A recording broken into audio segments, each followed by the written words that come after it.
Qu'est-ce qu'un homme? Qui je suis? Ah, c'est les grandes questions, n'est-ce pas? Et on est à une époque où les générations qui arrivent vont se la poser d'une façon encore plus accrue que les anciennes. Pourquoi? Parce que on arrive à un moment où l'homme a pu voyager dans tous les territoires. Le ciel, normalement, ne lui était pas agréé.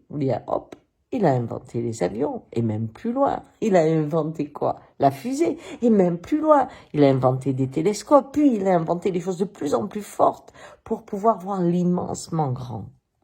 Il s'est envolé au-delà de toutes les espèces. Mais dans les profondeurs, il a fait pareil avec l'eau. Il est allé au fond des océans.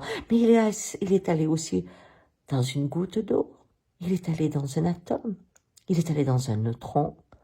Il est allé dans l'infiniment petit. Un autre territoire. Il peut observer les animaux, les disséquer. Il peut transformer une molécule. Tous les territoires ont été accessibles à l'homme. Alors comment peut-il se connaître? Mais vous, personnellement, c'est la même chose. On vous demande d'être à la fois ceci, cela. Et souvent, avant de se rencontrer, on ne sait pas qui on est. Notre souci, c'est de s'adapter à tout le monde. Quand on fait la route vers soi, on découvre que l'expression de son territoire, de son champ, crée un environnement qui nous correspond. Si je découvre que je suis un loup, bien entendu que ce n'est pas important de plonger dans l'océan. Je suis avec mes copains loups et je sais que je vis en groupe, que la solitude n'est pas pour moi.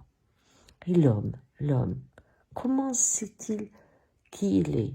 Au moment où il est arrivé à prendre, après avoir voyagé à travers la capacité des autres, à disséquer ses propres capacités.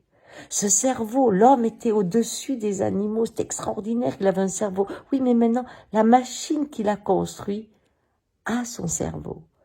Elle réfléchit, elle crée des actions comme à la bourse, mais surtout, elle lui permet de créer des outils qui lui font voir le monde encore plus grand, qui peuvent remonter jusqu'au Big Bang. Tous ces calculs, il ne pourrait pas le faire, mais la machine qu'il a créée le fait. La machine qu'il a créée peut arriver à très vite saisir la psychologie de quelqu'un avec quelques petits clics qu'il fait sur Facebook. La machine qu'il a créée pense, mémorise, analyse. Donc, c'est ça l'homme. On peut le mettre dans une machine. Mais même au niveau de ce qu'il fabrique, de ce qu'il fait. Avant, il y avait les artistes, les chirurgiens extraordinaires. Mais maintenant, la machine aussi. Elle peut même récolter des framboises. Elle récolte beaucoup plus et elle les prend mûres, bien sûr. Alors, si je ne suis pas ce que je fais, si je ne suis pas ce que je pense, c'est quoi un homme? Et quel est vraiment son territoire, puisqu'il peut être partout? Vous voyez, la génération d'aujourd'hui va toucher quelque chose d'incroyable. Cette question de qui est l'homme? Quelle est sa place? Quelle aventure? Et pour la vivre, commençons par qui je suis.